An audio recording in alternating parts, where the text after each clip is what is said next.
Welcome to Konoha Crush, a clandestine effort to exhaustively research and document events occurring in and around the village hidden in the leaves.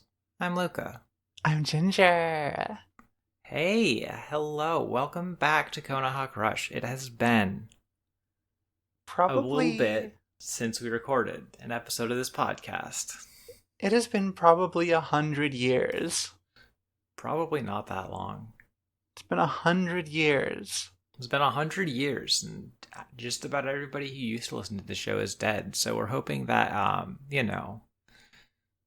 anybody hearing this can really get the word out. Yeah. Hey Luca, how's it going? It's going. I'm doing my best. I'm out here. I'm having some great times sometimes. I'm having some okay times other times. We're We're doing it. we're doing it. But I figured, you made it through your move, and I had a little bit of a break from recording, enough so that I felt like I could get back on that horse, so to speak. Mm-hmm. And here I am, on that horse, so to speak. I Wow. don't know. How have you been?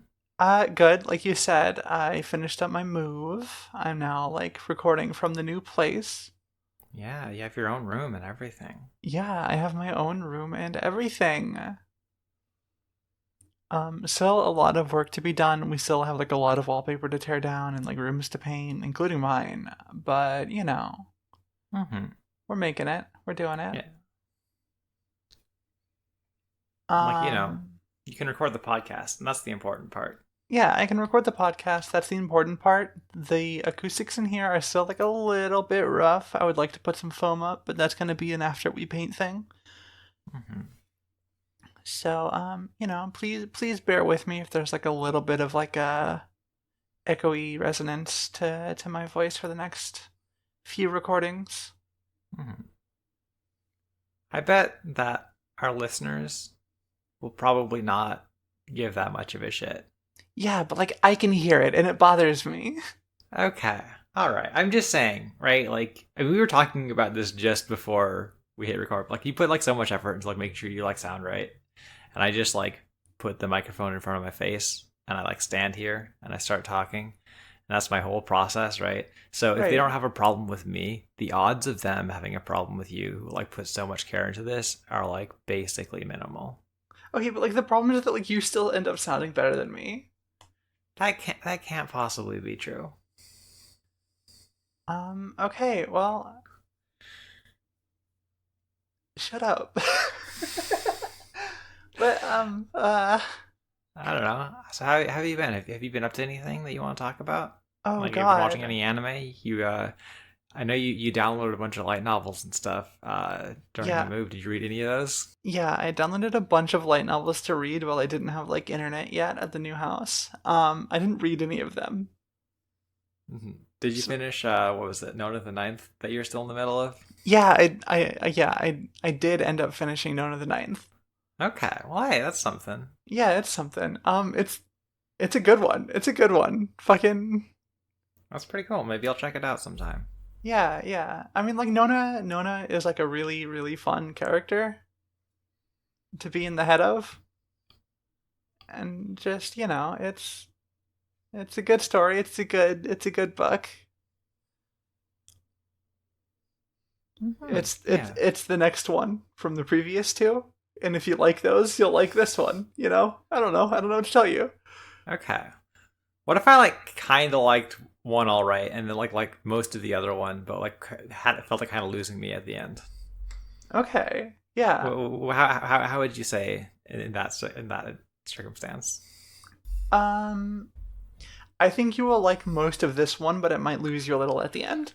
Okay, all right. I can be prepared for that. I can be prepared for that.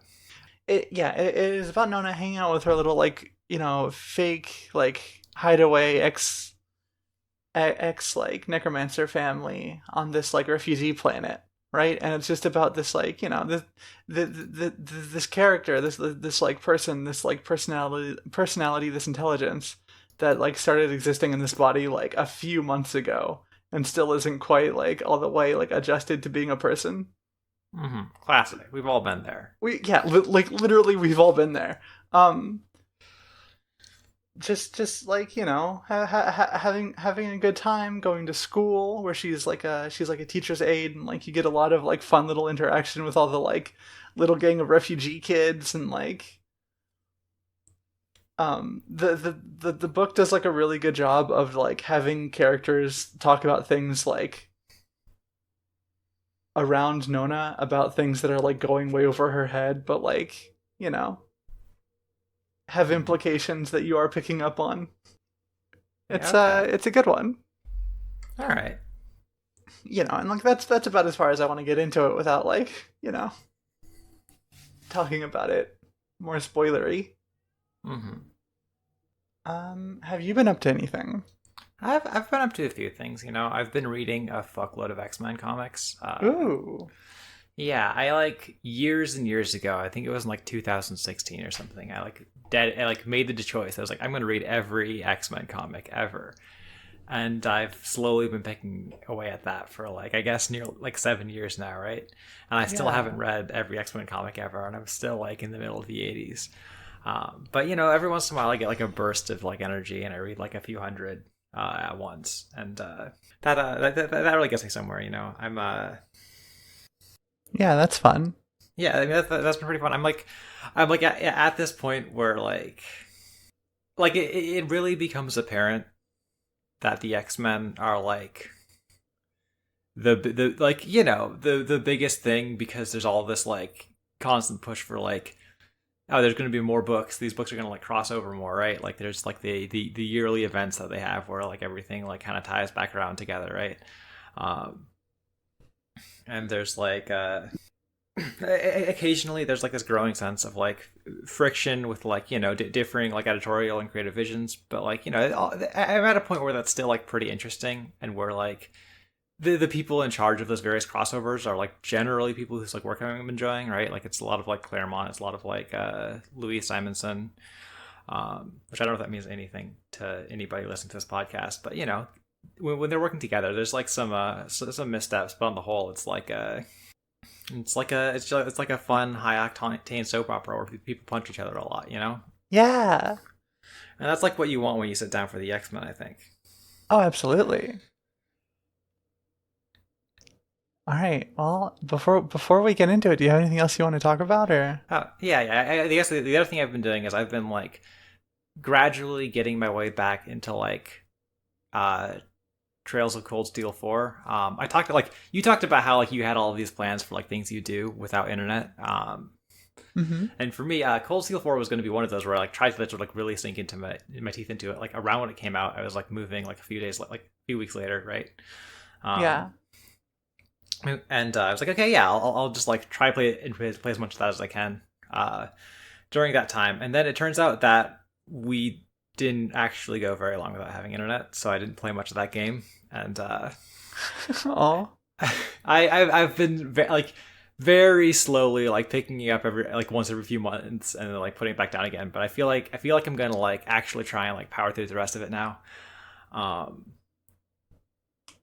The Trails series, if you don't know about it, is like, yeah, here's this like big interconnected series of JRPGs that all take place in one world. You get this like slowly evolving understanding of like the political situation and like how these various characters tie into it. It's got this big like cast that it keeps building and building throughout the series.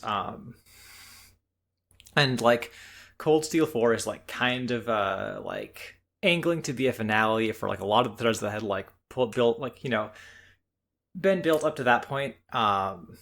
And I had heard it described as a little bit Avengers Endgamey. Ooh. And not an entirely, and not by people who are like, fuck yes, I love it. I loved Avengers Endgame. And Right. It's kind of like, sometimes it feels a little bit like that, Sometimes it feels like a little bit like if Avengers Endgame was like 100 hours long. Right. A little bit Kingdom Hearts 3-y. Oh, I don't know about that. It's like, because it's more like there's just a little too much stuff, and it's just a little like too meandering. Like the entire like Act 2 of that game is like so much like, oh hey, we have some other like party members beyond the main party that we like need to go and like take up onto our airship so that we can be ready for the big climax of this game. And like there's so little plot advancement happening in that whole like lengthy section of game other than like, okay, we like got these guys back together and we fought like these guys that you remember from before, and then we and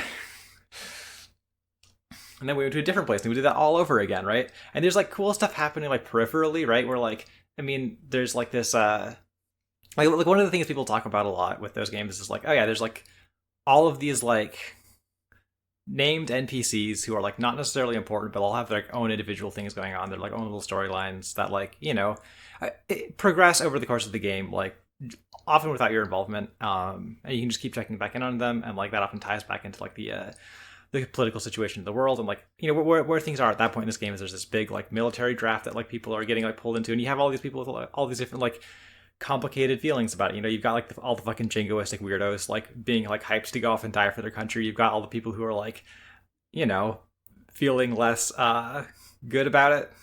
Yeah. And yeah, like it's like fun to see all of these places that I have this like sense of, and like of the people in like in this like difficult situation, but that's like so like peripheral to like what the game is making me do for like the main story for like the last like 30 hours or so. And that's not like ideal, but like I'm hoping it'll pick up a little bit as I like move in towards the climax. You know, I guess we'll see. Yeah. And that's I guess that's all my stuff. All right, you just want to get to Naruto? You want to get to the episodes? I would love to get to Naruto. I would love to like launch like right into the this bold new era of Naruto we've reached. Fuck yes. All right, let's go. Oh god damn it. I forgot to refill my water. That's okay. I'll just fill up my bottle right now and it should be enough. Okay. Oh god, that was on tight. I have like a little bit left in this pitcher. Get me through the podcast at least. Okay. Well, you know, if you have to like get it for more water or whatever, it's not gonna be the worst thing in the world. I've got roughly 1 hour worth of sips left. Okay, we gotta fucking go fast. We gotta go fast. No. Not that big of a deal. Okay. I can just crack open another monster instead. I got loads of those right above my desk. God. I've already had 2 today. How's that treating you? How's your like high monster lifestyle? Oh god. I don't think so. Well, what do you mean you don't think so? It doesn't. It doesn't treat you? What did you mean by this? Episode 136. Deep cover? A super S-ranked mission. Naruto snuck out of the hospital to sneak some ramen, only to get chased down and dragged back by Shizune. Sakura blames herself for putting all the weight of retrieving Sasuke on Naruto and packs her bag, resolving herself to do something about it this time. She visits him in the hospital and tells him not to push himself about Sasuke anymore, and lets him know that she's a person that does stuff now. Jiraiya hops into Naruto's room to go off and train, but Naruto wants to hold off on that for Sakura, so Jiraiya goes to visit Tsunade and asks to take the kids on a mission. Sakura takes off in search of Sasuke, but Naruto breaks out of the hospital to catch up before she leaves and volunteer to go too. Jiraiya shows up just in time to make their little runaway a real mission to look for Sasuke in the land of rice paddies. Like, one of my main memories of, like, this era of, like, you know, Naruto anime original content is that sometimes there's, like, an enthusiasm to have characters perform their bits to the degree that it feels kind of detrimental to them. Yeah? Like, Naruto is just, like, so extremely the ramen boy right now, you know? Oh, yeah?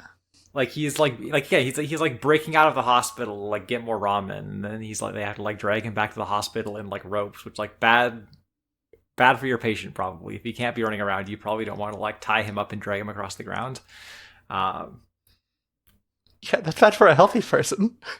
But, like, it's, like, it puts me in this, like, when I'm watching this episode, it's, like, one of, like, a few things that, like, make me think that this, like, first half of this episode has like a kind of awkward construction to like facilitate like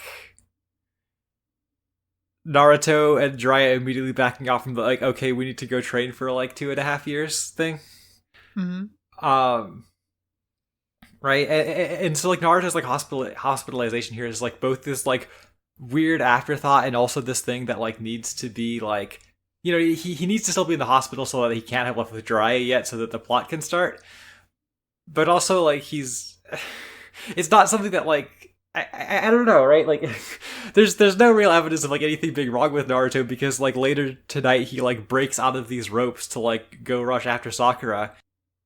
And it's like I don't know, it's just like really weird and uneven and like the fact that like up until like Sakura is here to be sad, he's just like I'm the ramen boy and I care only about ramen, just adds to the level that it all feels like kind of awkward to me.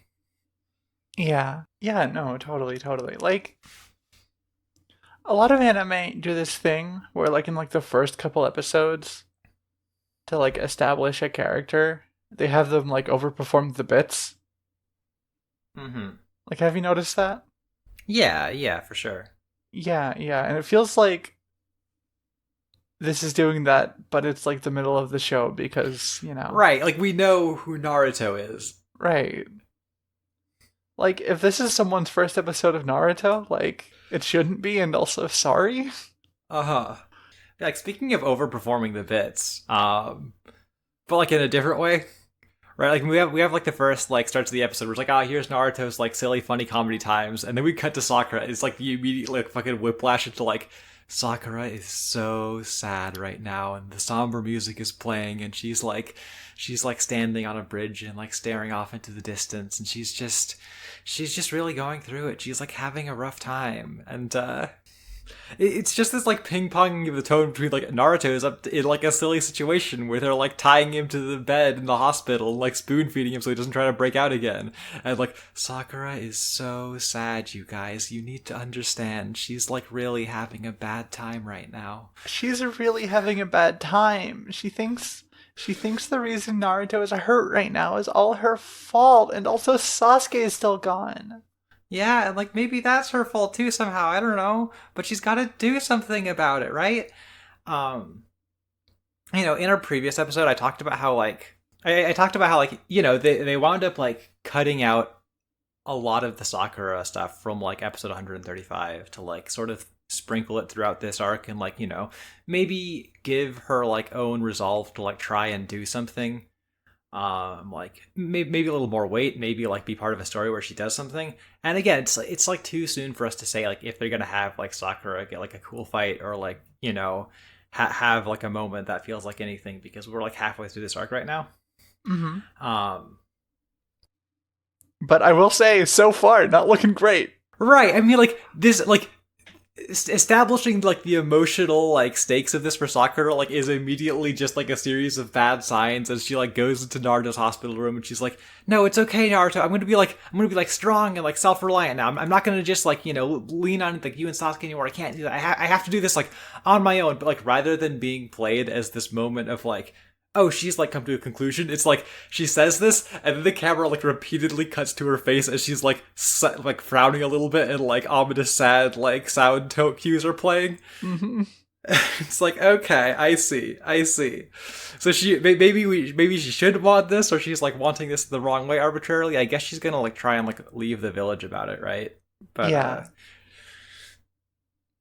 It doesn't really bode well for any idea that she might be able to like go off and have an exciting key part of this arc that really comes together. No, no, no, no, no, no. But anyway, Sakura is like about to like leave the village in the middle of the night to like go search for like Sasuke alone, and like Naruto breaks out of the hospital to stop her, and this like sort of like half formed like echo of like when Sakura went to like stop Sasuke from leaving the village, right? Like it feels like it's definitely like pulling on that, but like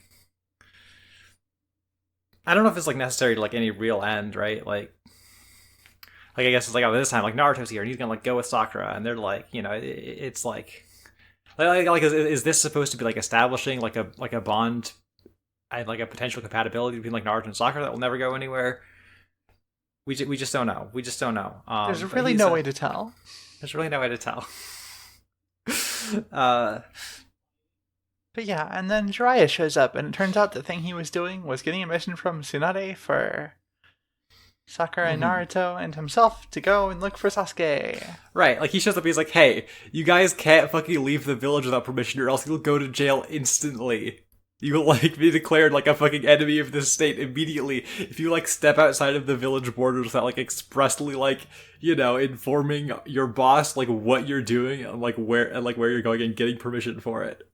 This is the level of, like, personal freedom you have as, like, a shinobi of the leaf. Which, I don't know if we've had that, like, expressly stated before. Yeah, I don't know. But it's really something, you know? It's like not surprising and it doesn't really feel incongruous, but it's like this, like, you know, I mean, like, I guess I'm just, like, always the person who, like, likes to see the Hidden Leaf Village, like, sucking a little bit, so I can go, like, yay, look at that, it's fucking terrible here. Yeah. And then, like, be disappointed, like, in 200 episodes of this podcast. Yeah. Yeah, you know, they head out, they reach the land of rice paddies, and then, like, that's where this half of the episode ends. Did you have more you wanted to say about this? Not really. Let's move on. Okay. On the road, in the land of rice paddies, Naruto's surprised they haven't been jumped by sound guys yet, and Jiraiya explains the political situation of the land and why Orochimaru took advantage of it to set up the sound village. Naruto asks where the sound village even is, but Jiraiya has no idea, explaining that a big part of the mission is to track down its location. Jiraiya takes the kids' money and leaves them outside of town to get ripped off at a bar, while the kids get jumped by a young masked shinobi who mistook them for Sound Ninja. Jiraiya catches up to them, being chased by goons from the bar after he refused to pay. Okay. So yeah, this half of the episode is interesting to me as, like, kind of, like, you know, a sobering reminder of, like, whenever I, like, catch myself going, like, in a little bit too deep trying to think about, like, the geopolitical situation in the world of Naruto, because, like, this anime original arc is, like, basically the only source for any information about, like, the country that the village hidden the sound is in. Yay! They, like, never talk about it in the manga. That's awesome. But, you know, we do get some details about it here, and, like, I do want to, like, dig into that a little bit. Yeah, like, the basic situation that Jiraiya outlines here is that, like, you know, the feudal lord of the land of rice paddies is, like, you know, he's kind of like a, you know, he's got, like, a sort of you know, like a little bit, like, he's got, like, you know, ambitions that are perhaps a little bit outpaced by, like, the scale of, like, you know, the resources of his country, and, you know, his own, like, good judgment. So he, like, got conned by Orochimaru into being like, hey, I'll, like, have a, like, hey, you can set up, like a hidden village in here, right? And then Orochimaru, like, presumably, like, didn't do shit for him ever, because, like, why would he? Yeah, obviously, why would he? Yeah, I wonder if the village hidden in the sound, like, has a bunch of, like, normal shinobi that, like, work around the land of paddies, like, as a front, right? Yeah, I don't know. Like, it seems kind of like he doesn't even bother with that, right? Like, there's the sense of, like, oh, the reason that the village hidden in the sound is, like, so hard to find is because, like, Orochimaru, like, basically doesn't care about, like, the normal operations of, like, a hidden village, right? Like, he doesn't have, like, you know, he doesn't have, like, people go, like, there isn't, like, an office that people can go to, like, in the village hidden in the leaves, where they can, like, go and hire some ninjas to, like, help with, like, I don't know, like, a lost cat or, like, a bandit problem, right? Like, he just doesn't fucking care about that, right? Yeah. And so, like, on that level, I understand, like, what it means when they're talking about how, like, oh yeah, Orochimaru, like, doesn't actually, like, care about the well-being of the, like, village hidden in the rice paddies. And that's why, like, nobody, like, really knows exactly where it is, like, among the populace.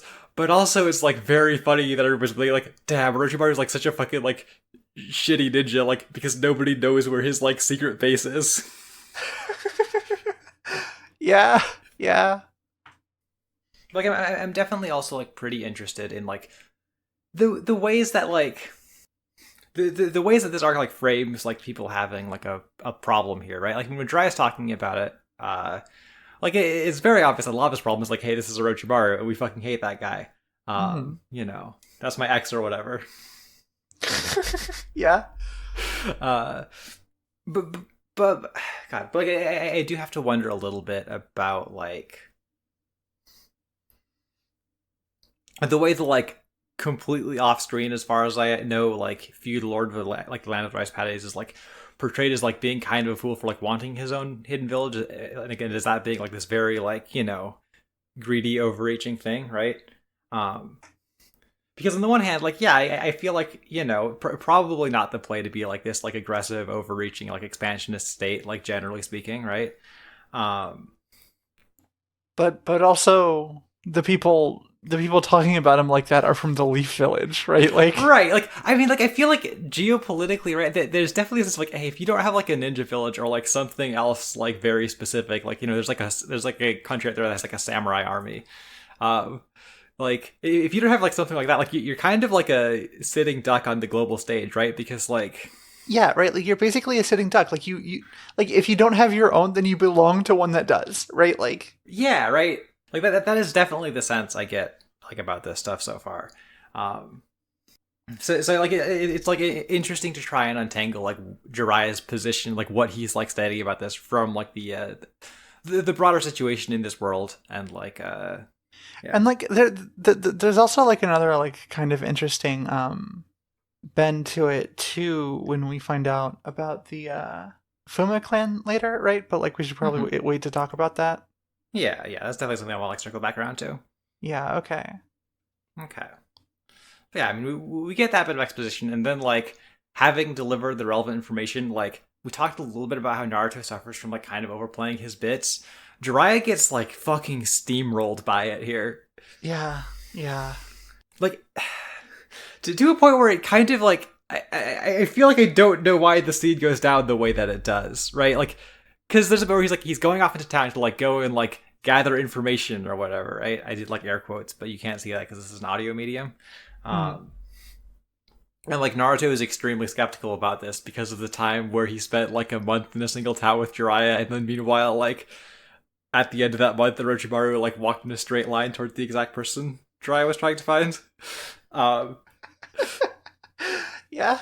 Um, but also Naruto still like hands over his wallet to Jiraiya so he could like go and like blow all of his money on some stuff as I'm sure that isn't going to achieve anything, right? But like we already had a bit in like the whole like search for Tsunade arc where like after Naruto gave Jiraiya all of his money, he learned that Jiraiya was like actually rich and was just like being an asshole for no reason. Yeah. So I don't know why he would like hand over his wallet again. Yeah. Right, like he plays he like begrudgingly hands over his wallet and then tells Sakura not to. But like, why didn't he just not hand over his wallet? Like, why does Naruto give Jiraiya his money here?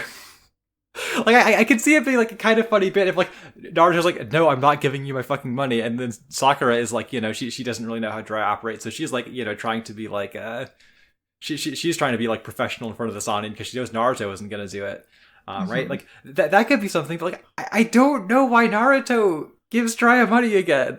No way. Like it just doesn't. Yeah. Yeah. Yeah. Like it's not even the better version of the joke.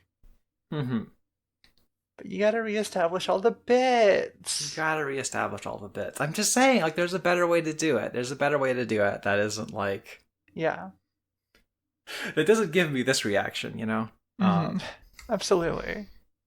But anyway, Jiraiya like wanders off into the village with the kid's money, and then like immediately achieves nothing and gets chased out of the village again. Um, that's what he's got going on in this part of the episode. It's At the very least, he didn't end up spending any of the kids' money.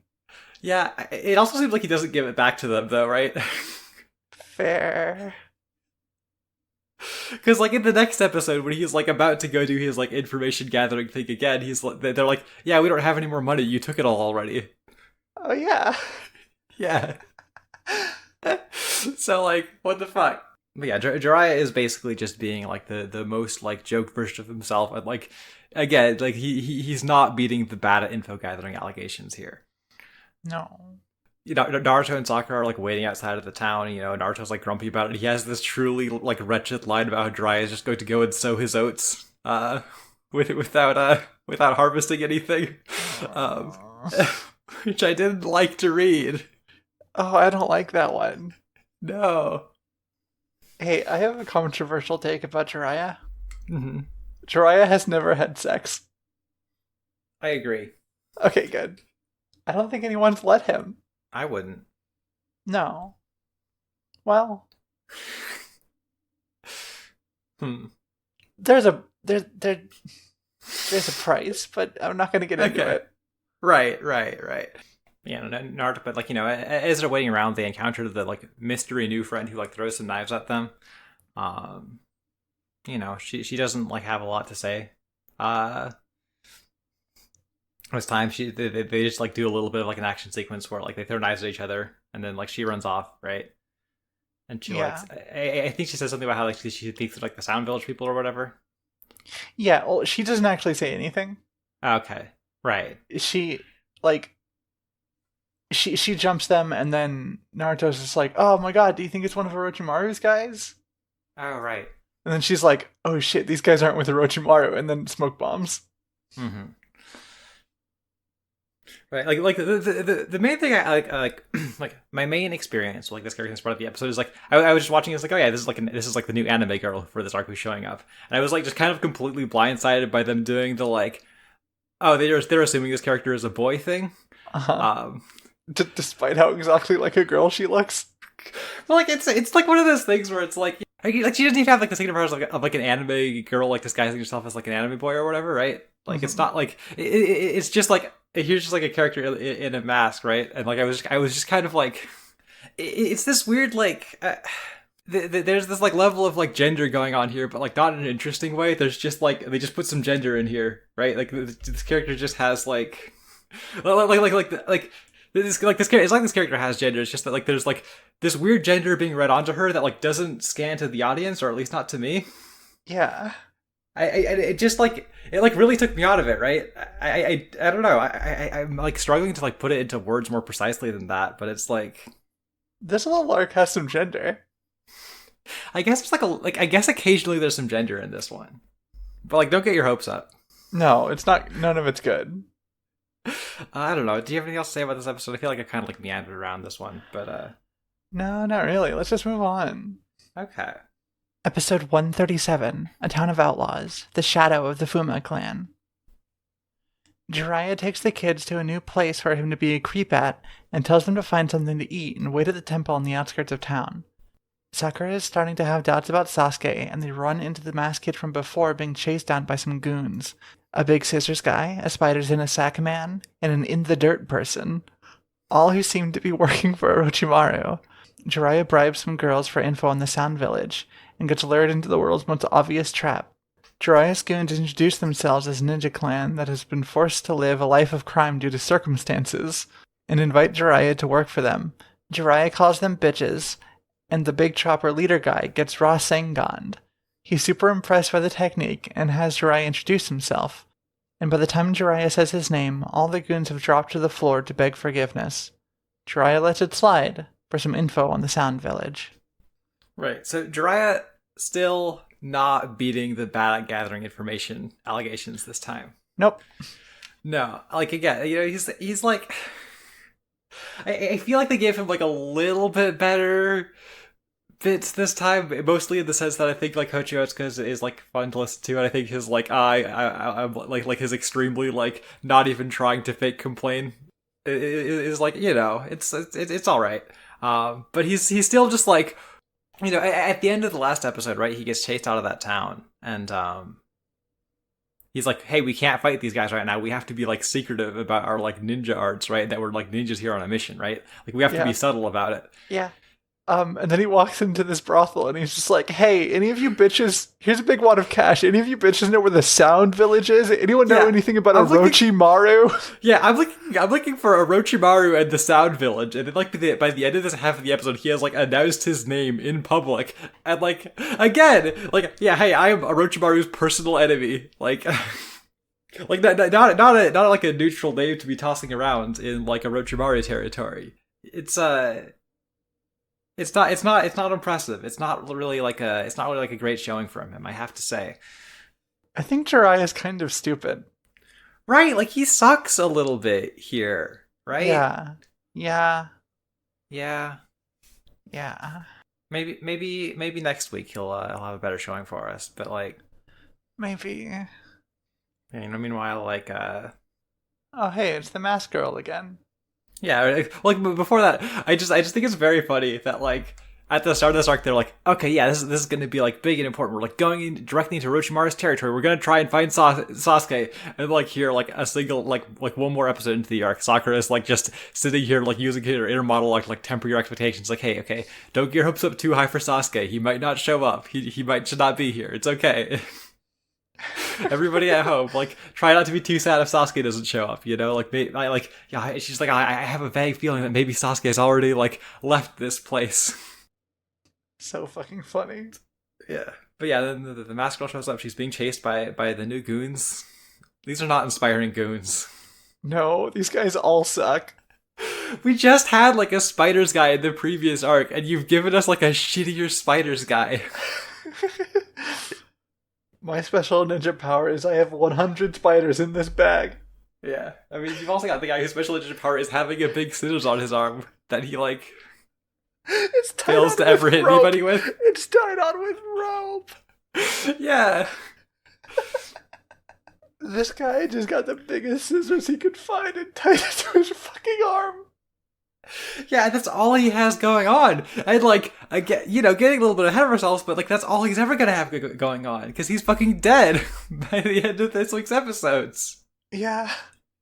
Like, I at least the spiders guy has like a kind of like, it's like a little bit fun when he's like slowly like having all of the spiders show up. I keep getting ahead of myself here, but like, when you're just the fucking scissors guy, like. Yeah, what do you do? Like, show up somewhere and demand to cut things? Like, you just kind of like you gotta like awkwardly position that around somebody's neck and like hope they stay still long enough for you to do that. Like, genuinely, you'd be better off with a regular knife, man. Yeah.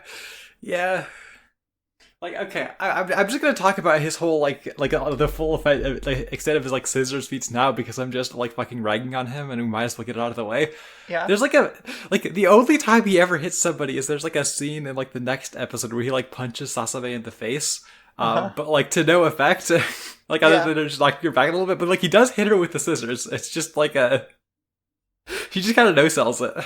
Yeah. And then he like misses a lot and gets like knocked the fuck out. I guess the spiders guy is like, I mean, he can like put spiders around, but I don't know if he like, does he attack anybody? No. Or does he just crawl around and like fill the environment with spiders? He just crawls around and does spiders. Okay. Yeah, like in the dirt person who's like entire dialogue in this episode is like ominously laughing or like saying insect poetry. Is like the standout. Yeah. Rough squad of goons. Oh yeah.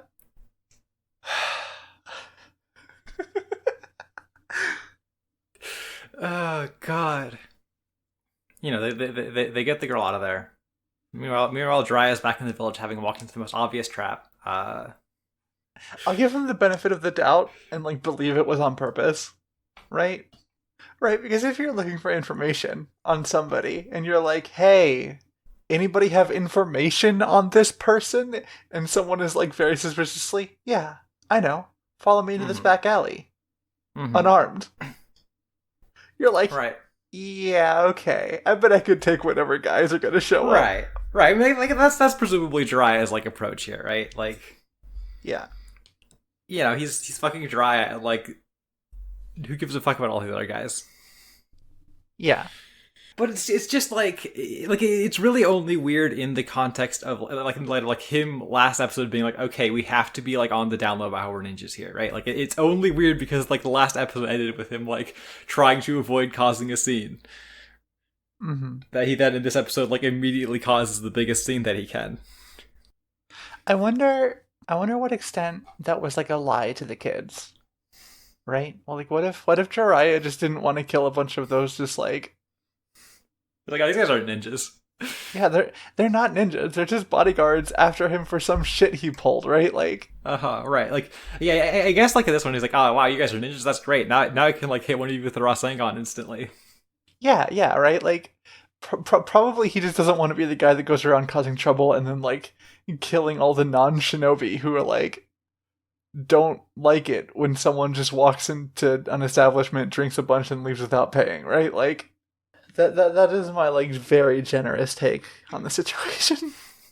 Yeah.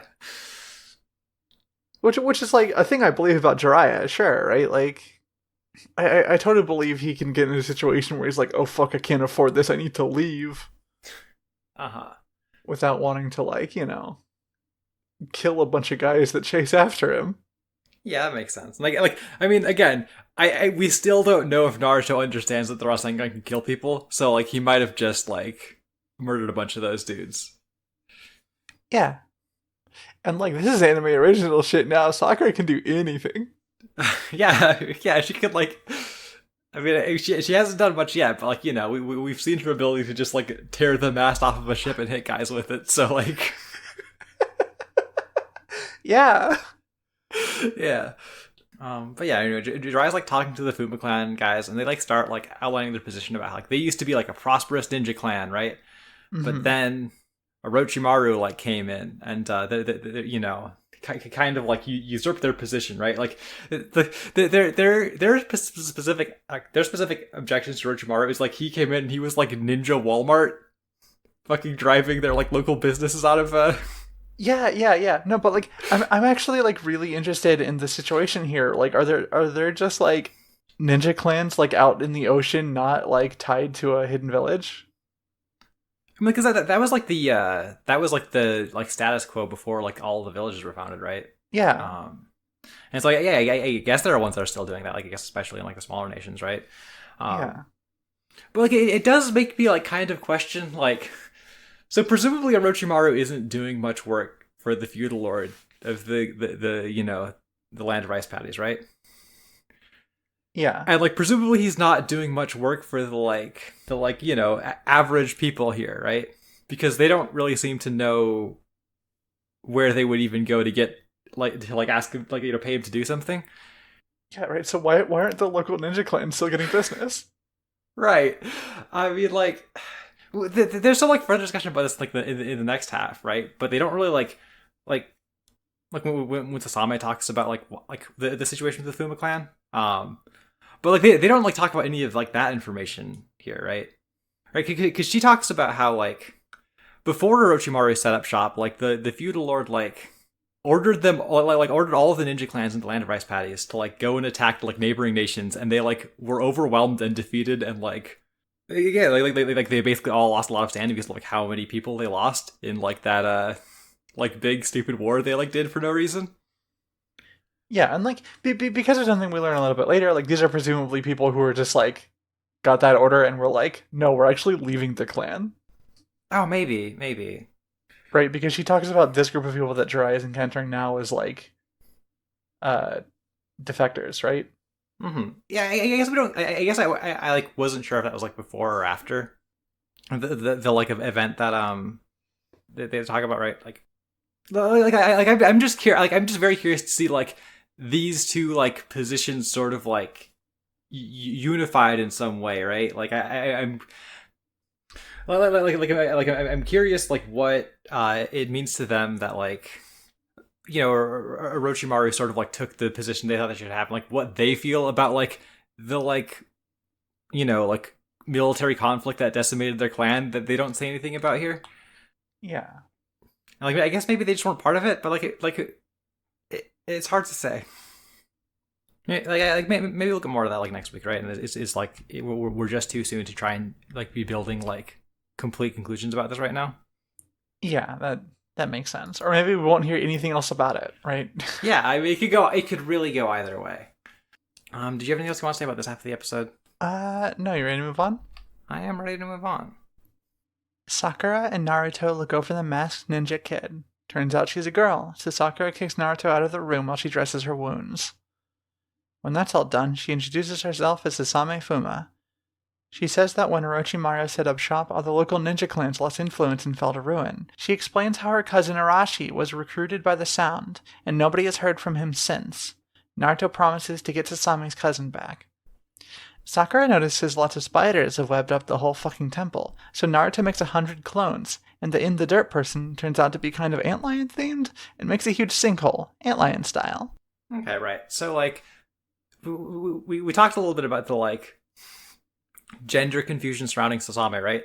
And like it's like resolved here in a way that like leaves no real like questions about the character's position in regards to it, right? It's just like I guess it feels like the whole thing like leads up to the like bit of like Naruto later being like, oh my god, this is a girl, right? But and I guess like the friction I was experiencing earlier is like so much of that just comes down to like that doesn't feel like it's worth anything to me, and we just spent a bunch of time on it. Yeah, right. Like I guess maybe if you're making the show, you're like, well, maybe like I don't know, maybe you have more investment in that. I don't know.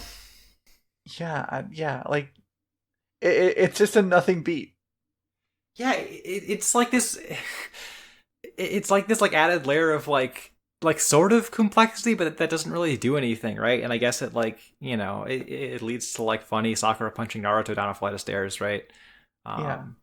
I guess I do kind of like how the whole that like Sakura punches in the door there is like consistently like carried out in terms of like framing for the rest of the scene, and there's like a kind of fun shot where she's like trying to like be like taking control of the situation to like help like treat Same's wounds, but she's like lit ominously by the hole she punched in the door, and like the Same's kind of freaked out. Also that scene with Yuri. Okay, yeah, thank you, Yuri expert. Mm-hmm. I'm so glad I have you here. Yeah. I hope that didn't sound sarcastic. I mean, obviously, I love making this podcast with you, and I love your Yuri expertise. Yeah. I'm just saying, like, dressing another girl's wounds, kind of gay. Yeah. Okay. All right. But like Naruto like goes back up the stairs towards her eventually. Like once Sakura's done like treating her wound, and like he goes and looks at Sasame and like realizes that she's a girl while she's like extremely shiny now. For like a scene.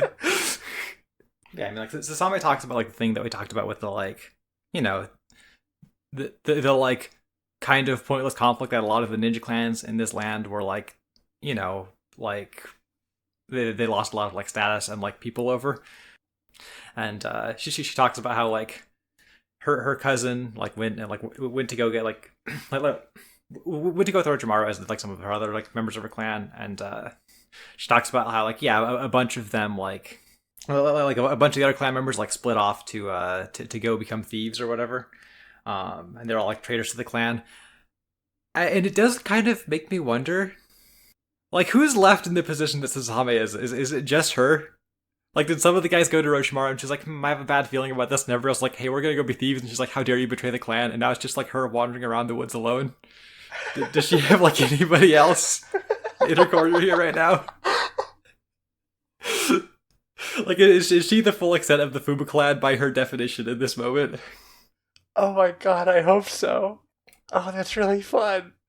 But conveniently in all of this, Naruto gets his like. He becomes emotionally attached and like trying to resolve the situation with like Same's cousin, like get him back from Orochimaru, because he also has somebody who wants to get back from Orochimaru, and now he has like a thing that's like driving him here that like so basically it doesn't even matter if he gets Sasuke back or not, right? So you can just kind of forget about that Sasuke stuff, and we can move on to Sasuke not being in the show more. Mm-hmm. Yeah, I mean that's all settled, and then the goons attack the in the ground guy starts waxing poetic about bugs, right? And then makes a big pit. Yeah. Oh, that's pretty all right. There's this. So we talked a little bit about how the spider guy like sucks because he just kind of makes spiders that like go around and I guess they like locate people, but like they don't really seem to do much in a fight. Mm-hmm. And the thing that like really stands out there to me is that like when Naruto makes all of his shadow clones at the end of the episode, like. One of the guys is like, he can sure make a lot of clones, but that's okay. They're just clones. They're not like physical or anything. And then the other guy's like, no, look, they're getting like tangled up in the webs. Those are shadow clones. But it's not like they're being like inhibited in any way. They're just kind of like effortlessly brushing the webs off of them. Yeah, like a bunch of spiders that make normal web. Yeah. Right? Like, it's not even cool ninja webs. Right. Like, who the fuck does this guy think he is? Like, Like the worst possible spider guy that Orochimaru could have. Like there's got to be like several rungs in the ladder between him and Kidomaru. Yeah. Like not even the same like ballpark, like not even playing the same game, frankly. Yeah. Yeah. He just like has a big bag full of spiders and like practiced like climbing around on trees weird. But that's like a spider ability. It's like anybody could do that. He just like decided to like be a little bit dramatic about it. Yeah. All right. Is there anything else you want to say about this half of the episode? Nah, let's just move on into the next one. Okay. Episode 138, Pure Betrayal and a Fleeting Plea. Jiraiya pops in and summons a toad to help Naruto lure the antlion out into the open, and hits them with a Rasengan. After that hit, the goons grab their friend and retreat. The gang sets off and Sasami brings them to some mountain she claims contains the entrance to the Sound Village.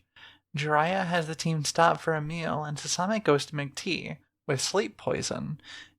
And now, with everyone unconscious, Sasami fires off a flare to give their location away to the pursuing ninja. Turns out, they're from a clan too. So I'm realizing that in the time... Well, I was kind of like going over this action scene in my memory, and I'm like realizing in the time since I like rewatched these episodes this morning, I've like already forgotten what they do to like lure the antlion guy out into the open. Like I forget why he like jumps out of the ground to like... Okay, here's the thing. I was watching it today to write these to write these summaries. Mm-hmm. I could not parse exactly why that happened.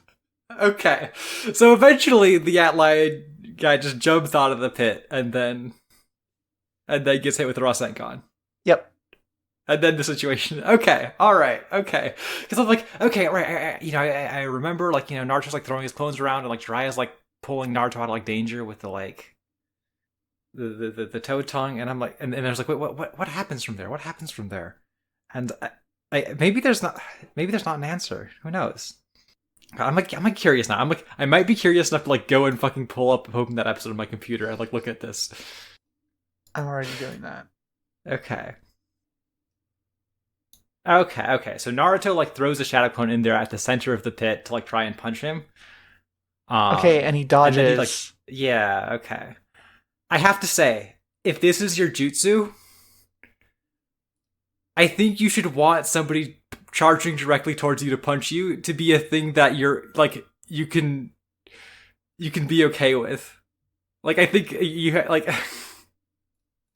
Yeah, wait. Your technique is to sit in the middle of a big pit and draw everybody towards you. And then somebody comes at you, and you don't have an answer for it. Right. So another poor review on the technique of these guys. I again, like this is a... Yeah. Okay, alright, I'm glad we cleared that up. These are some suck-ass ninjas, is the answer. Yeah. But, like, to their credit, they will, like, if things start... They seem to be, like, united enough that if things start going bad for one of them, they'll all leave together, They'll all, like, run off and make sure that their friend isn't, like, just lying there unconscious in the middle of a battle. And that's pretty admirable. Yeah, that's really good. I hope that doesn't go poorly for them at any point. God. Like Sasami's like, yeah, hey, I can bring you to the Sound Village. They're all headed off in the dry, like, has them stop for a meal. I'm just like reading your summary again right now. Sorry. But the main thing I want to talk about here is like, right, that she like makes the poison tea for them. Mm-hmm. And like, I mean, it's not going to be a huge surprise to say that, like, oh, actually, they like faked being like put to sleep on purpose, to like, I guess, lure the guys out, right? Yeah. But the thing that's very funny to me is that like, like in the light of that, like when she brings the tea back, like Naruto like immediately like starts coughing and like drinks it all really fast. And like it definitely feels like it's like, okay, I heard the plan was to fake drink the tea. I need to like really, really sell this. I need to like fucking Yeah. Like everybody else just takes a sip, and I was like, all right, I'm not fucking half-assing this. The whole thing is going down the hatch right now. Yeah. But yeah, they all like fake pass out, and then this half of the episode ends. Mm-hmm. And I think that's what I meant to say about it. This part's like maybe a little bit light. Yeah, I mean that's okay. Not a whole lot happened. Yeah. Sasame remembers an earlier encounter with the goons and how they tried to convince her that the only way to see her cousin again was to join Orochimaru. The guys show up, and Scissors Man wants to cut off the Leaf Ninja's heads, but Sasame gets between them. She gets hit, but Naruto jumps out to help her. Turns out none of them drink any real poison. Sakura looks after Sasame, while Naruto and Jiraiya kick the goons' asses. Antlion Person turns into a husk and breaks out of their former skin as a pretty young woman with badass chakra insect wings and starts blasting. She doesn't make it very long before she's out of fuel and passes out, so her buddies take her to Orochimaru to beg him to make her better. Orochimaru just sees this as their failure and kills Scissor Guy and Bag of Spiders Man. Yeah, so I mean, like you said, there's like the flashback scene of Sasame like remembering when like these other guys like convinced her to like work with them so they could so maybe she like go like see Orochimaru and her cousin, right? And they talk about how like, oh yeah, he's like training with Orochimaru day by day to get stronger. You know, he's like, you know, he's working so hard to like become powerful and like restore the Fuma clan. Like Orochimaru's like doing great. And this is like a beautiful confluence of like the fact that we know these guys can't matter that much and our general understanding of how Orochimaru works, right? Yeah. Like, I'm pretty sure he's just in a cell somewhere being waited. Like, he is another, like, jail guy, Battle Royale room, right? Like, yeah. Like, maybe he already died in that fight or whatever. Yeah, right? Like, probably not. Probably he's going to show up in some form in this arc. But also, it's like,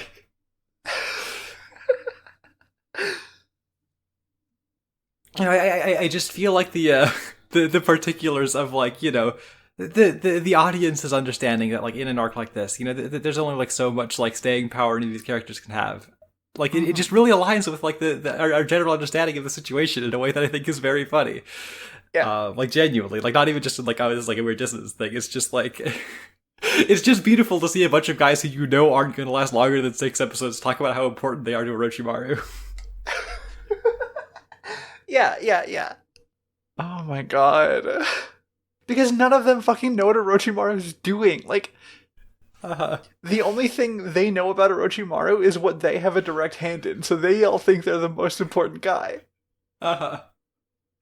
Anyway, the scissors guy's like, yeah, I'm gonna cut off your friends' heads now. And Tommy's like, what the fuck? I mean, like, I get it, he needs this win. He's not fucking getting anybody else with his scissors. But, like... No.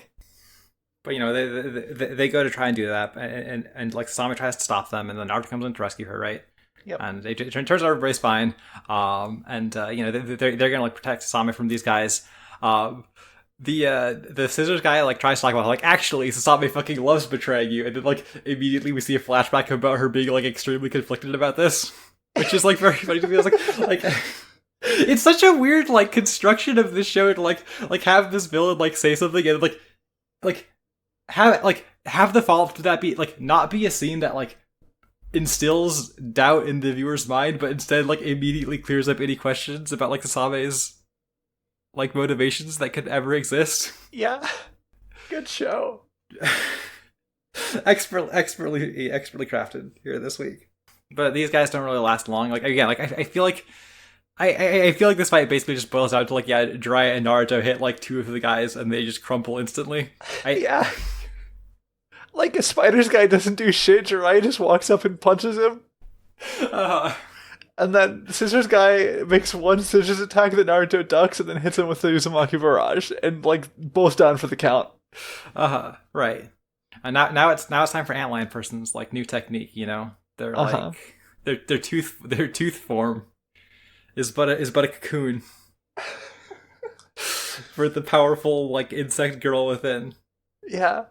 Okay, like, one, badass. Love it. Badass. Yeah. Yeah.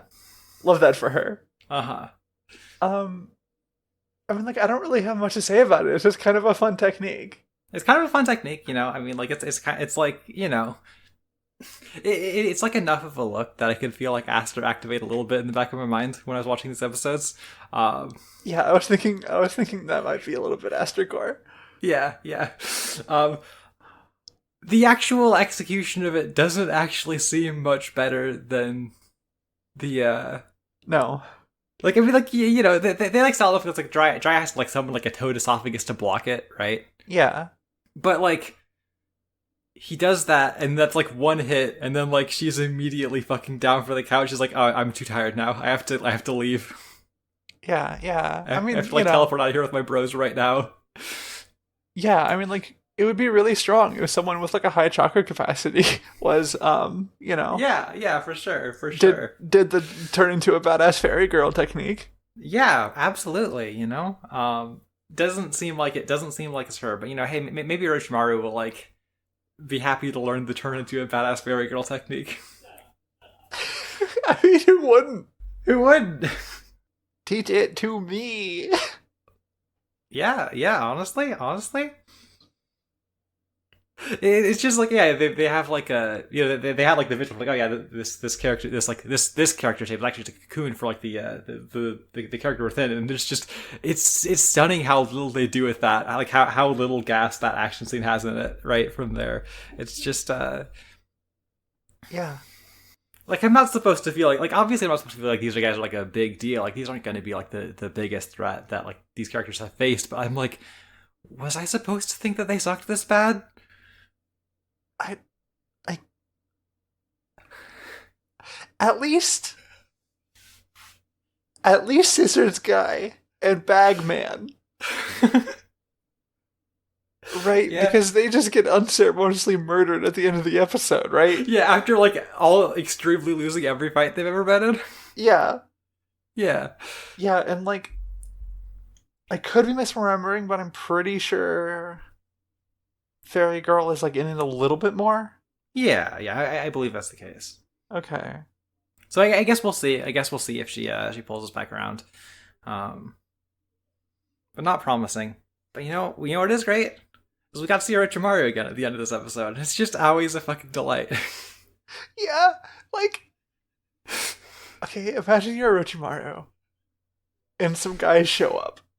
You have no idea what you even remember. Like, you don't even remember what you asked them to do. Right, like, you didn't fucking take notes about like these guys because like their jutsus are have a scissors on their arms and they have a bag full of spiders. Like, I'm pretty sure Orochimaru knows about those already. Yeah, and they bring you someone you're pretty sure you have literally never seen before. And they're like, "Oh, Orochimaru, we were trying to serve you and our friend got hurt. Can you fix her?" And you're like, okay, like, these guys obviously ain't shit, but like, you've never seen this girl before, so you're gonna see what's going on. Yeah, maybe she's got like a cool technique. But he's like, yeah, okay, how about you guys die though? And they're like, very well, we'll like honorably charge you in combat as we like meet our deaths, and then like it instantly like fucking turns into blood paste. Like, Orochimaru doesn't even move. No. He still got it. He still got it. Oh, That's where like our episodes end this week, right? Yeah, that's the end. Like, anything else you want to talk about, or? I feel like I got through it pretty extensively. Hell yeah! What are we watching next week?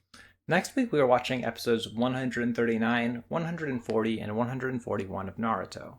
Nice. If you want to catch that early, you should check out our Patreon. Patreon.com/Konoha Crush. All one word, Konoha Crush.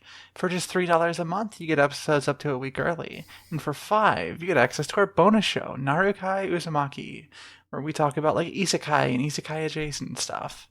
We took a month off of that, so sorry everybody, but the move and everything going on, like, you know how it is. But we're gonna be doing Bofuri next, and we just covered the last one we covered was just like a little bit ago, obviously, because we took a month off.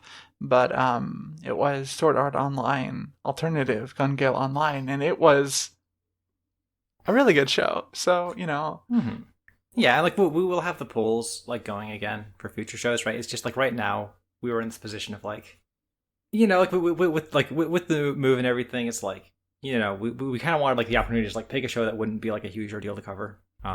Yeah, because like I haven't like started watching that yet, and that's like not a problem for like Bofuri, right? Because that's 12 episodes. But if you had like voted for something that was like 26 or whatever, it would be. I would literally be crying right now. Yeah, no, I wouldn't be I mean, I just I probably wouldn't be ready in time to record that episode, right? Like sometimes you just need to give yourself a little bit of wiggle room, and I appreciate you all for being understanding, assuming you're understanding, assuming you're going to keep giving us money. Yeah, Um, pretty please. Also, hey, speaking of the Patreon, I want to offer a very special thanks to our joining tier patrons, Izzy, and friend of the show, Rife. Check out their streams at twitch.tv/subspaceskater. All one word, subspace skater. Hey, if you like what we're doing, you can check out our streams. We will stream on Twitch now. yeah, Uh, whoa. you can find me at twitch.tv/GuinevereTeef, GuinevereTeef. Yeah, you can find me at twitch.tv/verdict velvet. I'm still kind of figuring out my schedule. I'm like trying to find out like a way to like, get my streams in there without like without like overextending myself, especially with like how often I'm on Ginger streams, right? Mm-hmm. But I've got some things going on. I'm like playing every Fire Emblem game in order. I'm gonna like try and like on my other like I'm planning to do two streams a week, and one of them's gonna be Fire Emblem, one of them's gonna be like I'm gonna like try and like work through like games I've like been meaning to play for a while, but I've had like a difficult time like actually motivating myself to do, right? Yeah. I think that'll be fun. I'm still working through Twilight Princess, and obviously on Fridays, Luca and I are still playing Monster Hunter Rise Yeah, over on my channel. So hey, come and check us out. It's a lot of fun. It's a lot of fun. it's a lot of fun. Yeah, it's a lot of fun, and the live interaction is like really really cool. If you have like questions about the show, like we talk about Konoha Crush like all the time. It's like so easy to like trick us into talking about Naruto, and then you basically get like a bonus episode of this podcast for free. like literally. Also like on the Discord for like my live streams. There's a link to it on my Twitch. We have like a whole channel dedicated to like Konoha Crush and Naruto stuff. So like it's not like exclusive or anything. You can just like join if you want. But come and check us out. Yeah. Anything else you want to say? No, I think that about covers it. I'm good to finish up here. All right. Hey, thanks for listening. And remember, there is no such thing as filler.